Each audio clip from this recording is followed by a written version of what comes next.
Hey everyone, welcome back to my channel. So I am gonna start the part 2 of my life as a domestic violence. And I hope you guys liked part 1. This is part 2. And please, down below, if you're in a domestic violence relationship, down below in the description, I do have all the hotline numbers where you could call and get help. Don't stay quiet.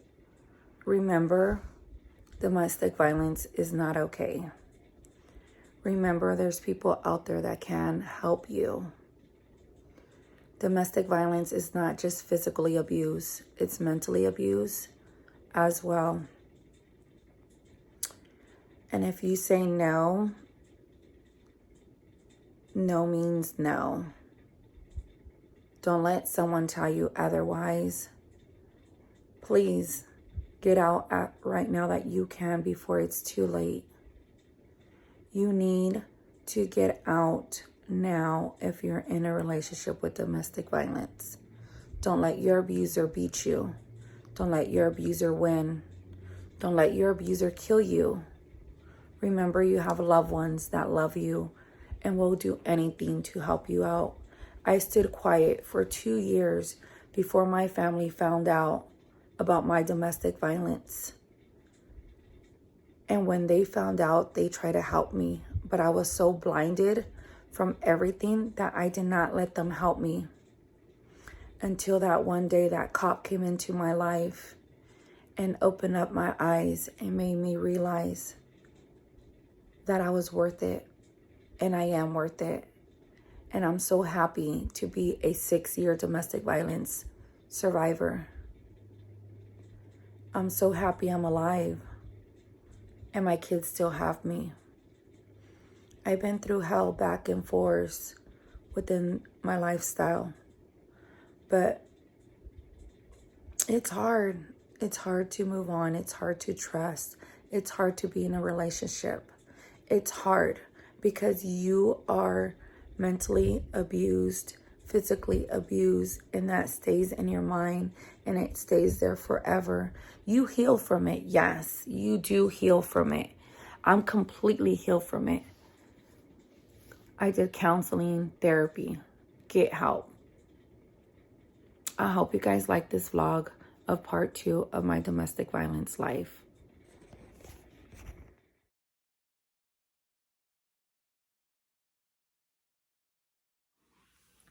So he ended up coming home. I was like mopping the floor and I was cleaning up the house and stuff. And I remember him walking in through that door and he was mad about something. I don't know what he was mad about. Not at me. He was mad about something. And he came at me. Alvin, Ulises, and Junior were in their room playing the video game. Just I was like on the couch. My nephew, Chino, was in his room. And he comes in and he starts arguing with me. And he looked on the floor and he's like, what the fuck is this? How are you mopping? Like, why are you mopping like this? Where I'm like, I just started. The floor is dirty. So I just started mopping. So he kicked the bucket of water and water went all over the place. And he took the mop out of my hand. And he started hitting me with the stick of the mop.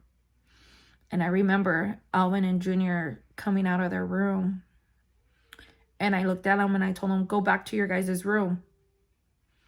And they're like, Mom, are you okay? Are you okay? And I told them, everything's fine. Just go back into the room. And Alvin's like, but there's water on the floor. Why is there water on the floor? I go, son, everything's okay. Go back to your room.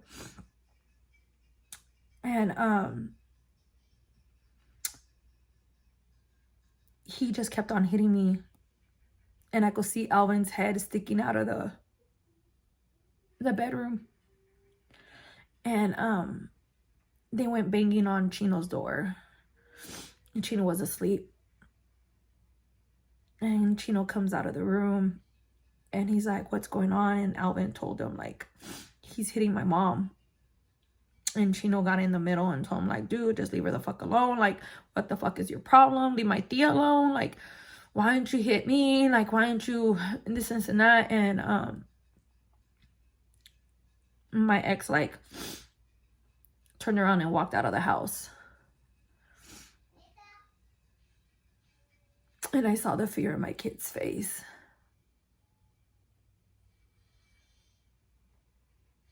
And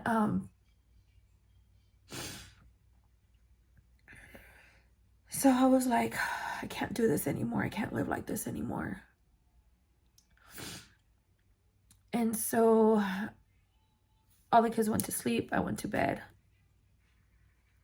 And days went by.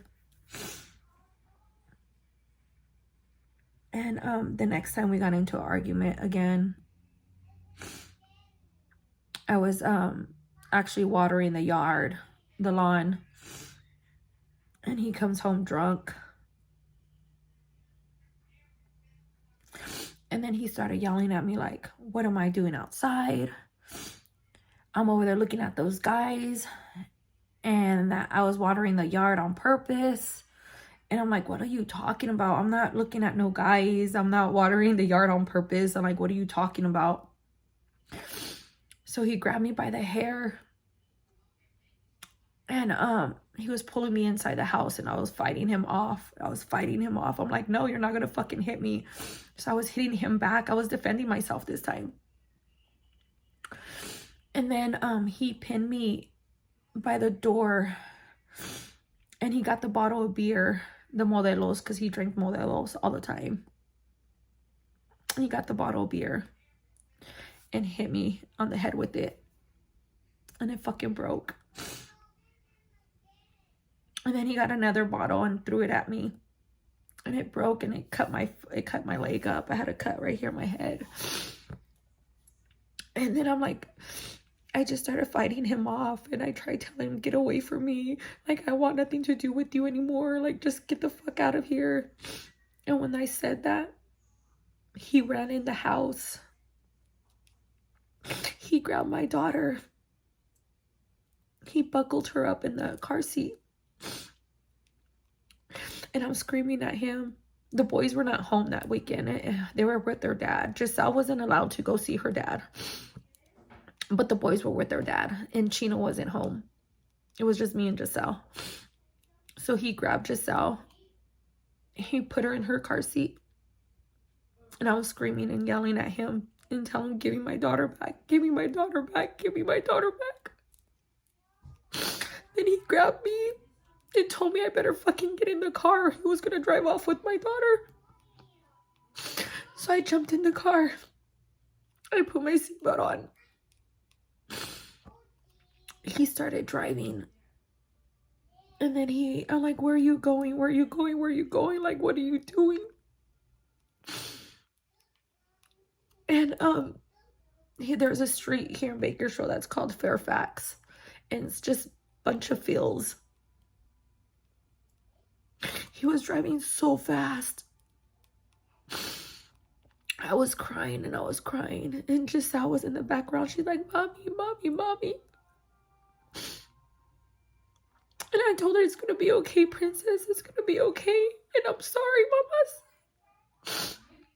And when I started telling her it was going to be okay and I'm sorry, he started driving faster. And then he got himself by the hand and he backhanded me. And he backhanded me. He busted my nose and he busted my lip. And with his hand, he would just kept on hitting me and hitting me and hitting me. And he's like, you want to leave me? He goes, you really want to leave me? He goes, before you leave me. He goes, I'll kill us 3. He goes, I'll crash into the first car that's coming. He goes, you better think twice before you leave me because your kids are going to be gone or you're going to die. And we're going to die here all 3 with your daughter. And I started telling him, I promise you I'm not going to leave. Just stop the car. Just stop the car. My baby's in here. Stop the car. I told him, I promise I'm not going to leave. I promise. I told him, I'm sorry. I'm sorry for everything. I'm sorry for what I did. I'm sorry. I'm sorry. Please, please, please, please. Like, I just begged him and begged him and begged him and told him to stop, stop, stop, stop. Which finally he did. He calmed down. He finally did after hitting me and I'm bleeding all over the place. And he turned around and went home. And once again, after the 20, like, this happened all the time. He wanted to have a relationship, and I didn't. And he's like, why? You're being with someone else, you're sleeping, blah, blah, blah, and all this stuff. I'm like, I'm not sleeping with anybody. So he forced me again. He forced me. There's times, you guys, a lot of people would tell me, like, why didn't you get the courage to leave? Why didn't you do this? Why didn't you do that? You don't know how it is once you're in an abusive relationship. He threatened my kid's life many times. He slept in the room with my kids with a gun, with my daughter next to us in the room. He threatened her life. A lot of people say that it's easy to get out. It's easy. No, it's not. It's not easy. If you don't have the support, you don't have the resources, you cannot get out of this. At the beginning, I kept quiet. At the beginning, I never said anything to nobody. I hid the abuse for many, many times until I started working in the hospital, and my best friend, Tiffany, and another 2 coworkers of mine were giving me the strength to get out of the abusive relationship. They're the ones that helped me get out of my relationship. If it wasn't for them, I probably wouldn't even be here right now. So long story short, everyone,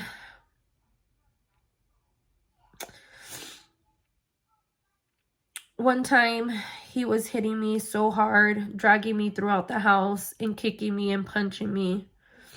Alvin got the courage to jump out the window and run to the neighbor's house to call 911. When Alvin did that, it went hell. He started yelling at me and telling me, you better go get your son. You better hope he doesn't fucking call the cops, because you know what? I have your daughter. So he went to the room and I ran behind him. I tried to get Giselle before he did. And he pushed me to the ground and kicked me. He grabbed Giselle. And I told him, give her back to me, give her back to me, give her back to me. He's like, no, go get your son. Tell your son he better hurry up and come home. And I was screaming for Alvin, and I was yelling, Alvin, come home. Alvin, Alvin, Alvin, come home, please. Come home. So he ended up leaving with my daughter in the car. And the cops show up. And I told them what happened. I told them we were in an argument. He hit me. And Alvin jumped out of the window and to the neighbor's house to call 911. And they're like, oh, okay. Let me see the bruises. Let me see, do you have any marks? Do you have anything? I'm like, I showed them where he hit me and I had no marks. So they said there's nothing they could do. And like, what do you mean there's nothing you could do? They're like, no, there's not a sufficient enough evidence for us to do anything. So they left. I was so pissed. And then so me and the kid, he ended up coming back home. And Alvin was already home. And he goes in the room and he told Alvin, next time you better not do that, because it's going to be worse on your mom. So he scared the kids. Okay, everybody. It's so much for me to talk about and everything. So I'm going to try to cut it short. I end up marrying him. After we got married, it just got worse. And then the abuse got more physical. He was raping me more. And Chino finally moved out because he couldn't take it anymore. He tried helping me and stop me. He tried to get me to realize. But I was so scared that I couldn't leave. So me and the kids one day, we sat down and we talked. He had went to work. And we had talked about how to escape. So we had planned on a certain day after he leaves to work, we were gonna grab a backpack and just put whatever we can in it. And then after he leaves work, he would always FaceTime me. And like I said, he had locations on, so he knew where I was at every moment, every second, every time. So we did the FaceTime, and every time he FaceTimed me, I had to show him the whole house. I had to show him the closet. I had to show him the bathroom. I had to show him the shower. I had to show him the garage. I had to go walk in the backyard for him to see that there's nobody in the backyard. Everything. And so we FaceTime, and he worked nights. So after we finished FaceTiming, me and the kids, we went to our room, we grabbed our stuff. I left the phone on the counter, and we were going to get ready to leave when we heard the garage door open. Me and the kids were like, what the hell? If he just FaceTimed us, he said that he was at work, which he was a forklift driver. So with him driving and being in the dark, I couldn't even tell that he was driving back home. I thought he was at work. And so we heard the garage door.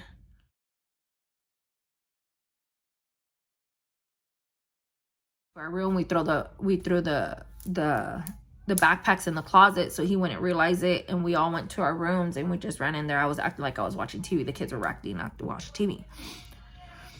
So, cut story short, that happened. We did that 2 more other times, and we were not able to leave. Like he knew, like he said something was that we were planning to leave, so we couldn't leave. So long story short, a couple of more times he ended up hitting me. He ended up everything. And this one Sunday, the boys were watching the Raiders game. They're on the couch watching the game. I remember this clearly. Alvin and Junior was on the couch. Ulises was sitting on the ground. Giselle was in the room playing with her toys. I was in the kitchen washing dishes. He was on the kitchen table. I had just barely made him lunch, dinner, whatever you want to call it. And then I remember I had finished doing what I was doing. I went into my room because I was going to start cleaning up and folding clothes and doing things in my room. And Giselle was playing in her room. She went to the living room. She said something to her brothers. It's like she repeated like one of the bad words they would say. And I remember hearing his voice. I remember hearing him. So he started yelling at her and everything. So I didn't make anything of it because, remember, I wasn't allowed to say anything. I wasn't allowed to speak. He wasn't abusive to the kids. To the boys, he wasn't. But he was more strict with Giselle because he said that was his daughter and she had to call him dad and everything. So Giselle at a young age, she wasn't able to see her dad. She wasn't able to visit him. So when the kids would go have their dad's weekend, only the boys were allowed to go. Giselle wasn't allowed to go. A couple of times I sneaked her and she visited her dad for like an hour, and then I would tell him, hey, only an hour. I have to pick her up. I can't, and he would get mad at me all the time. Like, she's my daughter. I have the rights and this and that. And I'm like, I understand, but I can't, So, so I was cleaning my room up and I hear him yelling at Giselle, and then I could hear her crying. So I went to the kitchen to put something away, and I saw that Giselle was standing in the corner. And I looked at him, I'm like, why is she in the corner? Oh, because she said some bad word and she shouldn't be saying that and she needs a lesson learned. And I'm like, she's just a kid. Just leave her. She repeats what her brothers say. She's just a kid. Leave her alone. Just let her go have a seat on the couch. So me and him were going at it, right? So I look at Giselle and I told Giselle, Mama, go sit down with your brothers. And she wasn't moving. She did not move. She was sitting there on the corner, and she was just going. And I looked at her. I go, Giselle, go sit down with your brothers. Mommy said it's okay. And then she wouldn't move, and she was just going like that, right? And then finally he's like, okay. And he goes, Princess, go sit down with your brothers. I give you permission. And then that's when she finally walked and she went to go sit down with her brothers on the floor. Ulises was sitting on the floor, so she went to go sit down with Ulises. So I'm like, okay. So I went to the kitchen and I started washing the dishes that I got out of my room. And then I walked to the kitchen and I look at the corner and I saw like little stains on the wall. I'm like, what the fuck? So I get closer to the wall and I'm like, I saw that there were red spots. And I'm like, why is there red spots on my wall? Then I turn around, I look at the kids because I was going to ask them like, hey, what happened to the wall? And Giselle's sitting next to Ulises and she has dry blood all right here. All right here. She has dry blood.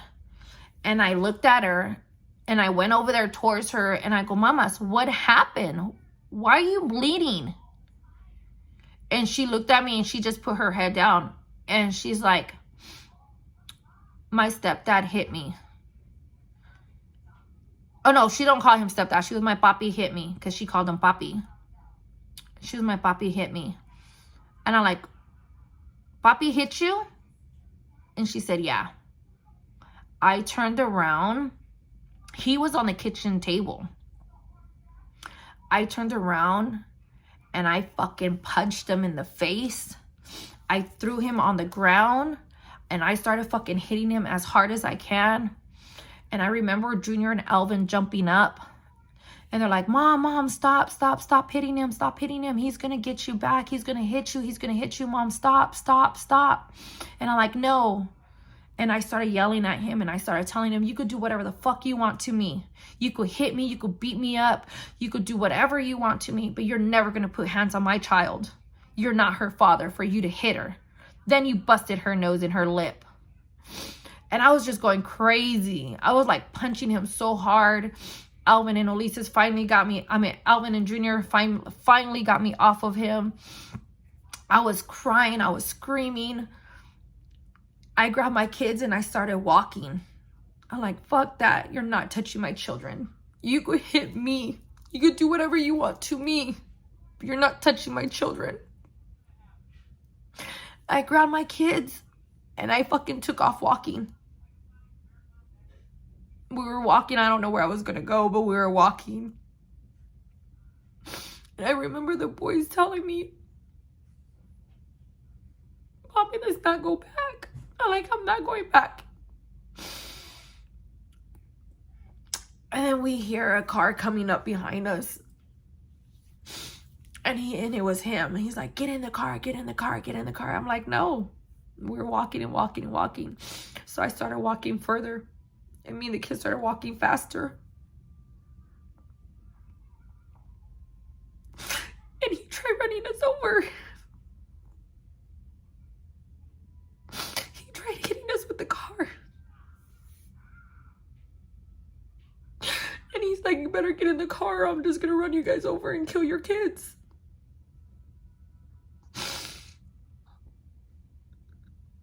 So I finally hopped in and I got in the car. And then the abuse just went more and more and more. And that day we went to a barbecue with his close friends of his. The boys spent the night there and I'm like, perfect. That's all I need is for them to spend a night somewhere for me to grab and to go. I'm telling you, this motherfucker sensed everything. So it was just me and Giselle. We stopped at the gas station. He got himself a 3-pack of beer. Well, I got down and bought him a 3-pack of beer. And as I was coming out of the store, there was a guy behind me. And he started yelling at me and telling me like, who the fuck is that guy? You know him and blah, blah, blah, and all this bullshit stuff. And I'm like, I don't know who he is. I didn't even pay attention. So we were driving home and he started fucking hitting me and punching me while I was driving. Then he was so mad, he kicked the windshield of the car and shattered it. And we got home. We were arguing. I put Giselle to sleep. I went to my room and I started putting clothes in a bag without him knowing. And then I hid it under the bed. So I'm like, once he knocks out, I'm grabbing my daughter and I'm leaving and I'm not coming back.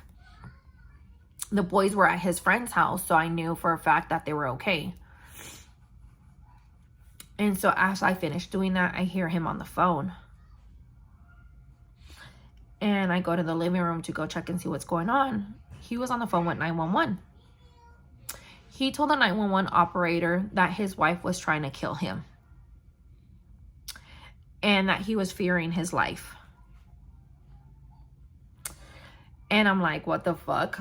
I'm like, I am not even doing anything. Like, so after that, he hung up. I told him, what's his problem? I go, why are you calling and saying that? He goes, oh, you want to leave me? He goes, your ass is going to jail first before you leave me. So he went to the kitchen and he cut his leg. He slashed his leg with a knife. Right after that, he got the knife and he was going to go like this to himself. And I took the knife away from him. I throw it on top of the washer. He goes outside. He calls 911 again. And he tells them that I stabbed him. And all this stuff. So I go to the room. I wake up Giselle. I grabbed her. I walked outside. I could hear the sirens coming. And the cops surrounded my house. And they told me, put up your hands, put up your hands. I told them I have my daughter in my arms. They're like, okay, walk to us slowly. And I walked to them slowly. I had Giselle. And my ex-husband, well, husband, ex-husband now, was inside the house. And so I'm walking towards them. And then they had me like way over there in the corner and stuff. Long story short, they interview me. They ask me all these questions. Then they finally go inside. They knock on the door. He opens it. He comes out with this big old ice pad on his face. And that's all I saw. So I don't know what happened. I don't know what he said to the cops. I don't know nothing about that.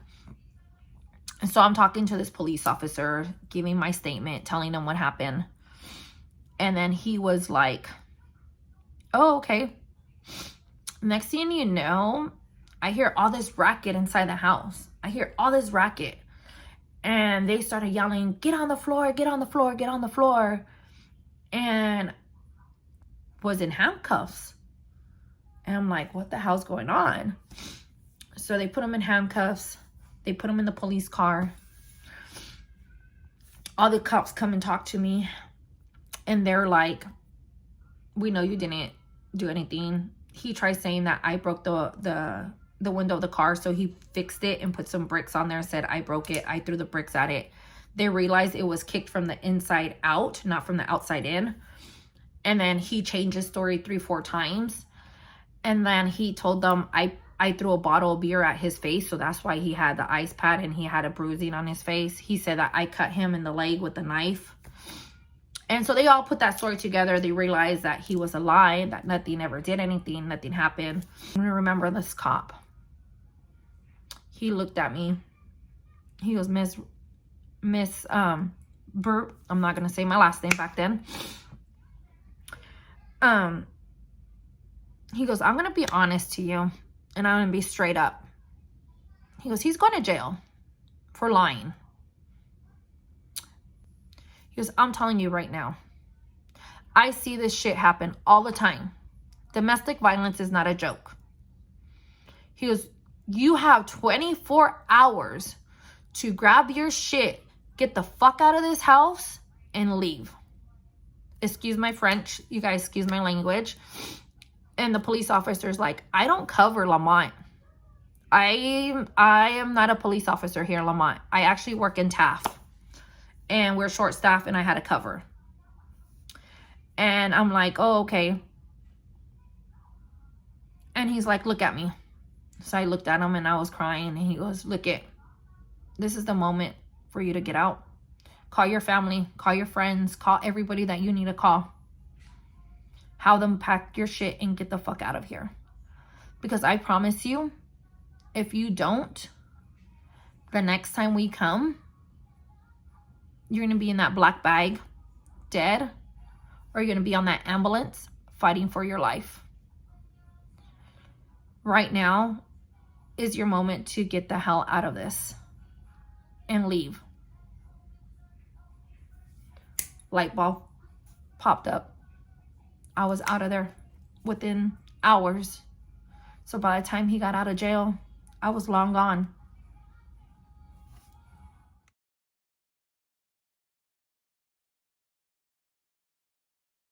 I wish I could tell you guys every detail of what happened. But I end up leaving. I end up going through depression, anxiety, PTSD, everything you could think of. He harassed me for many, many months. He harassed me for months, begged me to go back. I got a restraining order on him. I went to the women's shelter to get help. I moved in with my parents. I finally got that courage to leave my abuser. I finally got the strength to say that I matter, to say that my life matters, to say that my children's life matters. Domestic violence is not a joke. Domestic violence will end your life. So if you're in a domestic violence relationship and you feel like you cannot get out and you feel like there's nothing you could do, yes, you need to reach out. You need to ask for help. You need to get out of it. I'm so thankful and happy that my friends and my family, once they found out what I was going through, they gave me all that support. They gave me the love. They gave me the attention. They gave me everything that I needed for me to get that strength to get out of the domestic violence. Because it's true. What that police officer told me is true. If I would have stood there a little bit longer, I could have been fighting for my life or in a black bag. What I told you guys is just a little bit of the stuff that he did to me. There's a lot more. I put up with domestic violence for 3 years and a half. 3 years and a half I put up with it until I finally said, no, it's going to stop right here. I was raped. I was mentally abused. I was physically abused. My children were mentally abused. And he put hands on my daughter. And that's when I said, I'm done. You're not the father of my kids, and you're not going to hit my child. I got the courage to leave. And I'm so thankful for that police officer that day. I don't remember his name, but I'm so thankful God put him in my path and made me realize and gave me that chance to leave and be able to be strong. I'm not going to lie. It was hard. It was so hard that I tried committing suicide. I tried killing myself because I couldn't take it. And when that moment happened, they put me in the mental hospital and locked me up like I was a crazy person and took me away from my kids because they said I was crazy. They said I was doing wrong when all I was doing was trying to fight and get out of this relationship. But thankfully, there's strength and believe in God and believe in my family, my friends that were there with me by my side. I divorced him. I put a restraining order on him and kept him out of my life. I'm a domestic violence survivor. It's been over 6 years and a half that I've been out of a domestic violence. If I could do it, you guys could do it. There's resources. There's help out there. So don't say you can't get out of it, because you can. And like all of you guys see on TikTok, that 911 caller when you call and ask for a pepperoni pizza, do it. Don't let the abusers beat us. We could win them. Yes, we're strong. Yes, we could do it. Don't let them beat you. Don't let them win. We got this. We're strong women, and we matter. We matter big time. Much love to everybody. Thank you for watching my vlog. And it was very hard for me to talk about this because not many people know my story. So go like, comment, turn on your notification, and subscribe to my channel. And you guys have a blessed day. And I hope I'm able to help somebody and save a life with this. So take care. Much love to everybody. Bye.